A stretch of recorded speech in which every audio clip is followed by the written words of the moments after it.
તો ખબર જ હતી કે રમીલા પરમીલા બેબી શાળાવાળાનું કામકાજ એકદમ પાક્કા પાયે હોય.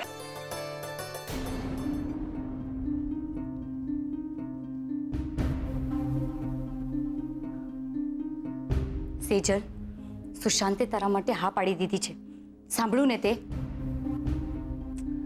સેજલ, મેં તને કેટલી વાર કીધું કે રૂપેશને તારા મનમાંથી કાઢી નાખ. એ શક્ય નથી. હું તને કેવી રીતે સમજાવું કે મારાથી પણ તું પપ્પાનો વિચાર કેમ નથી કરતી? પપ્પા પપ્પા પપ્પા આ તારું પપ્પા પુરાણ એક દિવસ મારો જીવ લઈ લેશે. મારે બીજા કોઈનો વિચાર નથી કરવો. હું ફક્ત મારા માટે જીવવા માંગુ છું. That's it.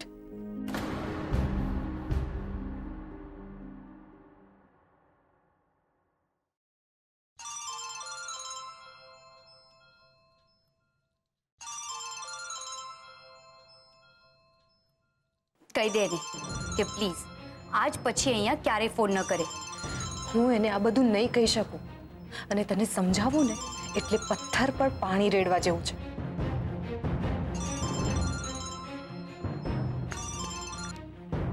Hello Rupesh, Sejal, મારી વાત. હું તને સીધી વાત કરું છું. સેજલને આજ પછી ક્યારેય ફોન નહીં કરતો અને સેજલનું વેવિશાળ બીજા સાથે ફિક્સ થઈ ગયું છે. તો મહેરબાની કરીને આ ભાગવા જેવા નક્કામાં પ્લાન માંડી વાળ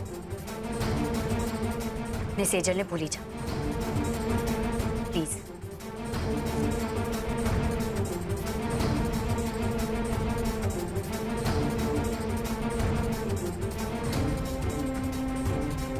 મને માફ કરજે, પણ આ બધું હું પપ્પા માટે અને આપણા ઘર માટે કરી રહી છું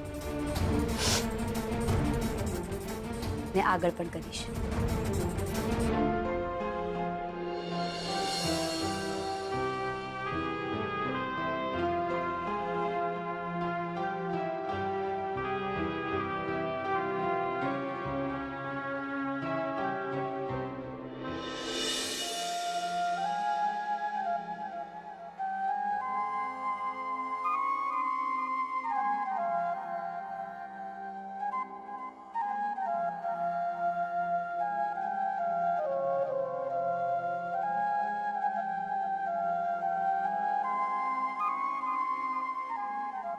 એ રૂપેશ, શું થયું? સેજલનું નક્કી થઈ ગયું યાર. તું મજાક કરે છે? સેજલ વગર તો મારી જિંદગી ખતમ. હવે આમ રોતો ઊભો રહીશ? આ નહીં ચાલે. તને તારા મમ્મી પપ્પા જોડે વાત કરવી પડશે. એ લોકો શું મદદ કરવાના યાર મારી? મદદ કરવા માટે એમને ખબર તો હોવી જોઈએ ને. વોટ? તે તારા મમ્મી પપ્પાને હજી વાત નથી કરી કે તને સેજલ ગમે છે? એટલે સાવ ખબર નથી એવું નથી, અડધી ખબર છે. આ અડધી ખબર એટલે શું? એટલે એમ કે જ્યારથી મોટા ભાઈને કિંશુકને ભણાવવા સેજલ ઘરે આવતી હતી ત્યારથી મમ્મીને ખબર છે કે અમે એકબીજાને પ્રેમ કરીએ છીએ, પણ પપ્પાને નથી ખબર. એટલે તે તારા પપ્પાને હજી વાત પણ નહોતી કરી અને મને સેજલને ભગાડવા મોકલી આપેલો? તું તો કેવી વાત કરે છે યાર, જાણે મારા પપ્પાને ઓળખતો જ ના હોય. યાર એમની સામે વાત કરવાની હિંમત આજ સુધી મારી મમ્મીમાં નથી આવી, તો મારામાં ક્યાંથી આવે યાર? તો ફાઇનલી કરવાનું શું છે? એને કોઈ બીજા સાથે પરણવા દઈશ તું? ના,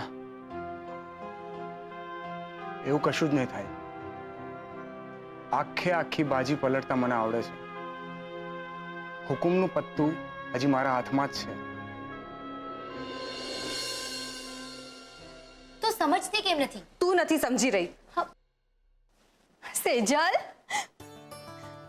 સેજલ બેટા, આવતી અજવાળી સાતમે તારું ગોળ ધાણાનું મુહૂર્ત નક્કી થયું છે. જો બેટા, હવે જોત જોતામાં તું આ ઘરેથી વિદાય લઈશ.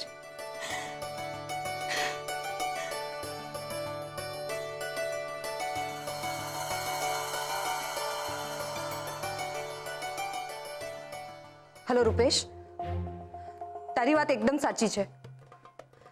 હું આવું છું. હવે ભાગવા સિવાય બીજો કોઈ જ રસ્તો નથી. સેજલ, સેજલ તું આ શું કરી રહી છે? તને દેખાતું નથી હું આ ઘર છોડીને જાઉં છું. એટલે તું પાછી રૂપેશ સાથે ભાગી જવા માંગે છે? તો બીજું હું શું કરું? અહીંયા રહેવાનો બીજો કોઈ મતલબ છે ખરો? તને કઈ ખબર પડે છે? લોકો પપ્પા પર હસશે, આપણે કોઈને મોઢું દેખાડવા જેવા નહીં રહીએ. મને પપ્પાની આબરૂની ચિંતા છે અને એટલા માટે જ આ કરી રહી છું. શું? સુશાંત સાથે લગ્ન કરીને હું ખુશ નહીં રહી શકું, ના એને ખુશ રાખી શકીશ, અને જલ્દી જ અમારા છૂટાછેડા થઈ જશે.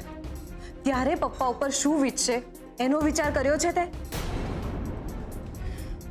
રૂપેશ સાથે ભાગીને લગ્ન કર્યા સિવાય બીજો કોઈ જ રસ્તો નથી. તો મને જવા દે. એક મિનિટ. ના સેજલ, તું પ્લીઝ જવાની વાત ના કર. હું તને હાથ જોડું છું. તને સુશાંત સાથે લગ્ન નથી કરવાને? ના. તો હું તને વચન આપું છું કે સુશાંત સાથે તારા લગ્ન નહીં થાય. તું મને વચન આપે છે? પપ્પાના સમ. પપ્પાના સબ?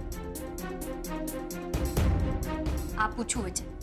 પપ્પાના સોગંદ ખાઈને કહું છું કે સુશાંત સાથે તારા લગ્ન નહીં થવા દઉં.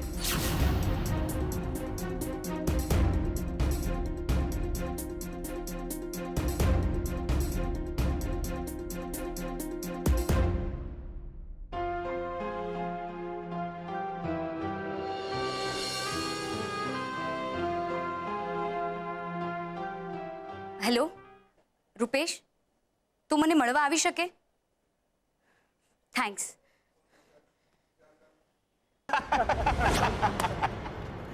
અરે હું તને એ જ કહી રહ્યો હતો. એ ગુલાબ, બીજી બે ચાલ આવજે. તારા 50,000 ઉઘરાવવામાં અમારા દુકાનની પત્તર ખાંડી નાખી ને પાછો ચાય માંગે છે.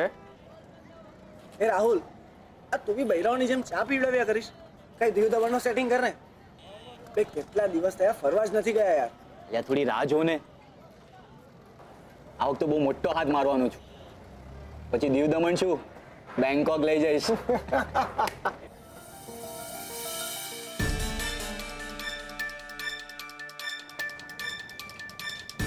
એ ગુલાબ, મારે એક અગત્યની વાત કરવી છે. મારી પાસે હમણાં ટાઈમ નથી હો. સાંભળ, મારે બસ એટલું જ કામ છે કે મારી ગેરેજમાં જો પપ્પા આવે ને તો સંભાળી લેજે, અને કંઈ પૂછે તો બહાનું કાઢી દેજે. બસ એટલું જ ને. એ ગુલાબડી, હજી કેટલી વાર? આજના દાડાની 9 ચા ઢીચી ગયા છે. પૈસા કોણ આપશે? ચૂપ, કાંઈ પણ બોલે છે. રાહુલભાઈ પાસેથી પૈસા થોડા મંગાય. જા, જલ્દીથી એને ચા આપીને રવાના કર. જા. એ હારું.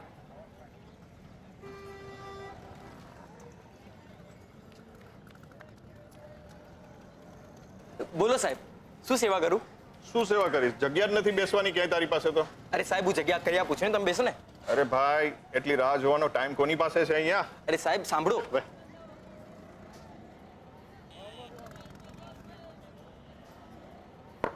ઓ રાહુલભાઈ, આ જલ્દી ચા પીઓ ની, એટલે બીજા ગ્રાહક માટે પણ જગ્યા થાય. તું શું બોલ્યો? જગ્યા. શું બોલ્યો તું? જગ્યા. તને ખબર છે ને આ ટી સ્ટોલનો માલિક હું છું? એવું મને નહીં ખબર. મેં તો ખાલી એટલું જ જાણ્યું કે મોહન કાકા ટી સ્ટોલના માલિક, બાકી કોઈ નહીં. આ બિલ ઉપર નજર નાખજો. 9 ચા ઠઠાડી ગયા છો તમે. તારી औकात કે તું મને બિલ બતાવે છે, મને ઉઠાડે છે? એ ગુલાબ, છોડ એને, પપ્પા આવી જશે. રાહુલભાઈ, તમે તો સમજો, એ નાનો છે, તમે થોડા નાના છો. કિંજલ, તને તો હું જોઈ લઈશ, અને તારા ચમચાને પણ. ચાલ હર્ષ. તને કઈ વાગ્યું તો નથી ને? અરે કિંજલ બેન, ભલા ગઈ ને એટલે બસ.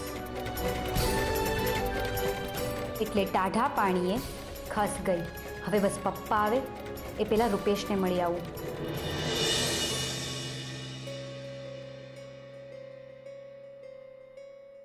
પણ મને તું એમ કે અમારા ઘરના લોકોની મરજી વિરુદ્ધ તું સેજલને ભગાડીને તારા ઘરમાં લઈ તો જઈશ, પણ આ રીતે તારા ઘરે આવેલી સેજલને તારા ઘરના લોકો માનભેર સ્વીકારશે ખરા? અને આની ગેરંટી તું આપી શકે છે? હા, એકદમ સાચી વાત.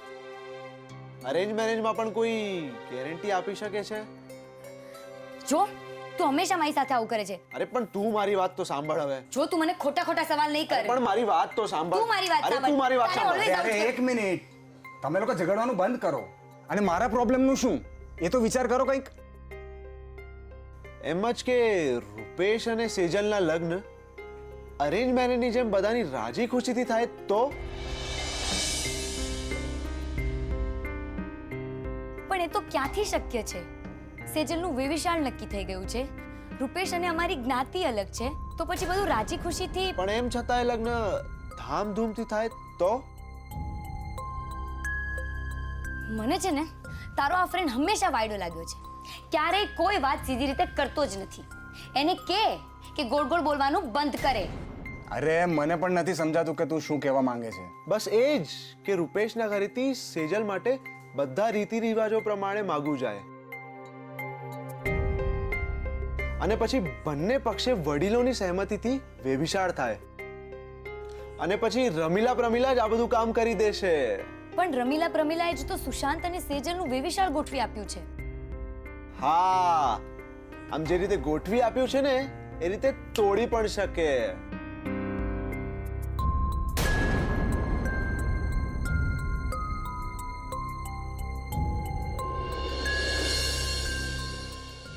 રાહુલ બેટા, અરે રાહુલ, લે લે મીઠું મોઢું કર. મોહનના ઘરમાંથી બોલા ટળી. કા હું થયું? શું હોય બા? મારી આ કહેવાતી બહેનો જ્યારે મારી પોતાની દુશ્મન બનીને બેસી હોય ત્યારે ગામને શું પથરા મારવા? એટલે કોઈ કઈ બોલ્યું તને? અરે બોલ, વારો કાઢી નાખું એનો. બા મને એમ કે ટી સ્ટોલ મારો જ. મારા દોસ્તારની હાજરીમાં એનો પેલો ગુલાબ મને બિલ આપે છે, ચા પીવાનું બિલ. તો એ કિંજલ મને ટી સ્ટોલ છોડીને જવાનું કહે છે. એટલે કિંજલડીએ તારી પાસે પૈસા માંગ્યા? હા બા, એ તો ઠીક છે કે તમે જીવો છો. જ્યારે તમારી હાજરી નહીં હોય ને ત્યારે આ ત્રણેય બહેનો અમને રસ્તા વચ્ચે લાવી મૂકશે. ચાલ હટ.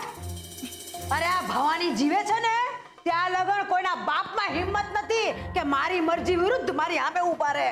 આજે એક કિંજલ મને એમ કહેતી હોય કે તમે જતા રહો, અમારો ઘરાકીનો ટાઈમ છે, તો આવતીકાલે તો શું ના કહી શકે ને બા. એ બધું ઠીક છે, પણ તમારું કોઈ અપમાન કરે એ મારાથી સહન નહીં થાય. મારા રાહુલનું અપમાન? આ વાત તો હું ક્યારે સહન નહીં કરું. એ કિંજલડી, તારી હિંમત કેવી રીતે થઈ? ક્યાં છો તું? ક્યાં હંતાણી છો? પારો! શું થયું બા? પૂછ તારી છોડીને કે હું થયું મોહનને ચાની દુકાને મદદ કરવાના બહાને કેવા કેવા કારનામા કરે છે ને એનું ધ્યાન રાખતી જા. અને તું, તને શરમ નથી આવતી? મારા રાહુલનું અપમાન કરતા તને એક વાર વિચાર ન આવ્યો કે તું હું કરી રહી છો? બા મને ખરેખર નથી સમજાતું કે તમે શું કહેવા માંગો છો. આહાહાહા, બહુ ભોળીને તું કઈ? અરે તારા બાપ મોહનને મૂરખ બનાવજે, મને નહીં સમજીને? પણ બા વાત શું છે? એ જાણી જોઈને અજાણી નો થતી. રાહુલ પાસે ચા પીવાના પૈસા માંગસ તું? જગ્યા ખાલી કરાવસ તું? ઓહો, બહુ પાવર વધી ગયો છે ને તારો. અબ ઘડી ઉતારી દઉં.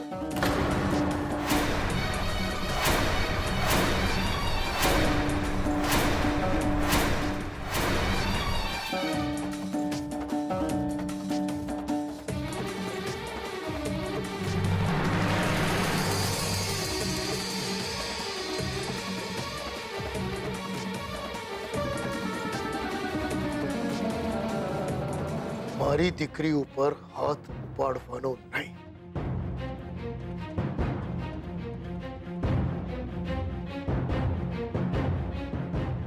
તે મોહન, તે મારો હાથ પકડ્યો? હા બા, માફ કરજો મને. આ વાતનું કારણ જો રાહુલ હોય તો રાહુલને માટે થઈને મારી દીકરી ઉપર હું કોઈને હાથ ઉપાડવા દઈશ નહીં. તે સાંભળ્યું નહીં? તારી આ છોડીએ મારા રાહુલને કેવા કેવા કડવા વેણ કીધા ઈ? પપ્પા મેં ખરેખર એવું કશું જ નથી કર્યું. કિંજલ, તારે કોઈ ખુલાસો આપવાની જરૂર નથી.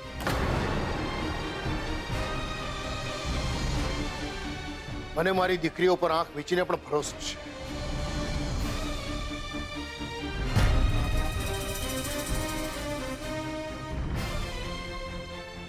અને રાહુલ પર નહીં? એક છાંટોય ભરોસો નથી? ના, નથી. રાહુલ પર મને છાંટો ભાર પણ ભરોસો નથી. વાહ ધર્મરાજાના અવતાર, વાહ!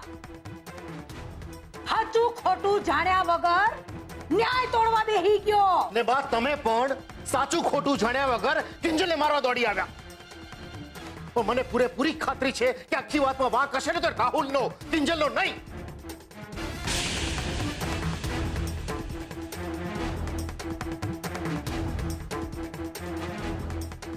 વાહ મોહન, વાહ! આખરે તારી આ છોડીઓએ તને ભોળવી જ લીધો, એમ જ ને? કાલ હવારે સંતોષીમાં ન કરે અને તારી આ જ છોડ્યું તારા વિશ્વાસની છાતી પર પગ મૂકીને છાતી ન થાય ને, તો આ ભવાની એનું નામ બદલી નાખશે.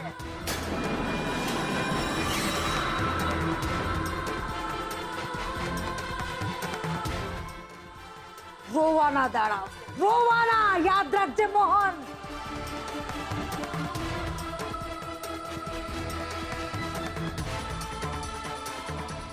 હાય હાય બા, હું આકરું કેમ બોલો છો? હા પણ તમારી જ દીકરીઓ છે ને. બસ મીરા, મને કોઈએ કાંઈ કહેવાની જરૂર નથી. કોણ મારું છે અને કોણ મારું નથી એના પારખા અટાણે થઈ ગયા.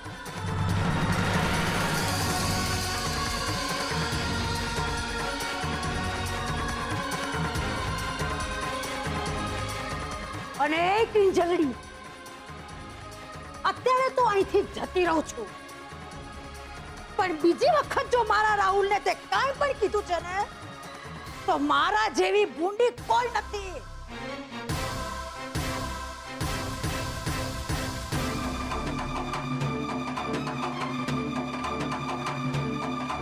અલે સરોજો, રાહુલ, હવે અહીંયા ખોડાવાની કોઈ જરૂર નથી. ઘર ભેગા થાવ.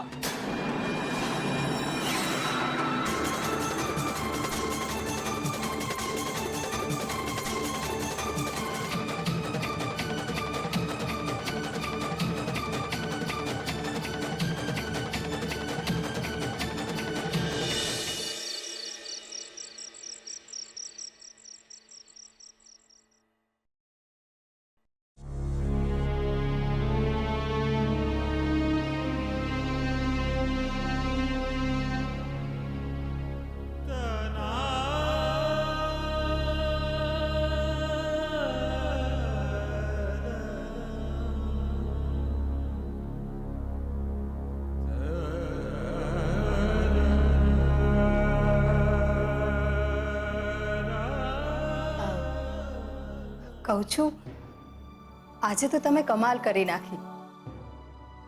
બાની દરેક વાતમાં હાય હા કરનારા તમે આજે બાનો હાથ પકડી લીધો. સાચું કહું તો પરણીને આવી ત્યારથી લઈને આજ સુધી તમારું આવું રૂપ તો મેં ક્યારેય જોયું જ નહોતું. વાત જ્યારે દીકરીઓની થતી હોય ત્યારે તો બોલવું જોઈએ ને. મોહન ભટ્ટ ચાની લારી હોય છે ત્યારે અલગ, પોતાની દીકરીઓ સાથે હોય છે ત્યારે અલગ, અને જ્યારે બાની વાત સાંભળતો હોય છે ને ત્યારે પણ અલગ જ હોય છે. હા, પણ તમને નથી લાગતું કે આજે જરા વધારે પડતું થઈ ગયું હોય? મને ખબર છે બાને ખોટું લાગ્યું છે, પણ વગર કારણે મારી દીકરી ઉપર કોઈ હાથ ઉપાડે મારાથી સહન નહીં થાય. મારી દીકરીઓ મારું સ્વમાન છે.